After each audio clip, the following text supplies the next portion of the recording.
Kementerian Ketenagakerjaan masih terus mengkaji terkait penetapan upah minimum menyusul putusan Mahkamah Konstitusi (MK) perihal Judicial Review Undang-Undang Cipta Kerja. Menteri Ketenagakerjaan Menaker Yasrili mengatakan karena keputusan Mahkamah Konstitusi ini bersifat final dan mengikat, pemerintah harus mengikuti termasuk membahas tentang penetapan upah minimum. Dikutip dari kantor berita Antara, Menteri Ketenagakerjaan Menaker Yasrili mengatakan Kementerian Ketenagakerjaan telah mempelajari putusan MK khususnya 21 pasal yang dicabut oleh majelis hakim. Bahkan pihaknya juga sudah membagi 3 tahapan apa saja yang mesti segera dilaksanakan dalam waktu dekat.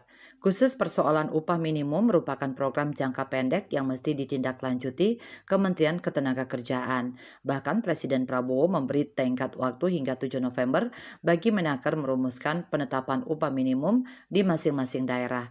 Ia menambahkan idealnya 21 November 2024 merupakan batas waktu bagi gubernur di Indonesia untuk menetapkan upah minimum provinsi setelah menerima masukan atau rekomendasi.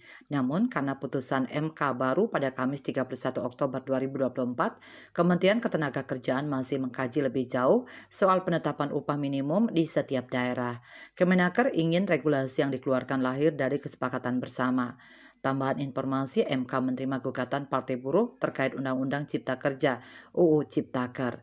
Dalam sidang yang berlangsung di Jakarta pada Kamis 31 Oktober 2024, MK memutuskan mencabut dan merevisi 21 pasal dari Undang-Undang Ciptaker tersebut. Salah satu pasal yang dicabut Majelis Hakim MK yakni pasal 88C dalam pasal 81 angka 28 Undang-Undang 6 tahun 2023 bertentangan dengan Undang-Undang Dasar 1945 dan tidak memiliki kekuatan hukum mengikat sepanjang tidak dimaknai, termasuk gubernur wajib menetapkan upah minimum sektoral pada wilayah provinsi dan untuk kabupaten kota. Bali Post melaporkan.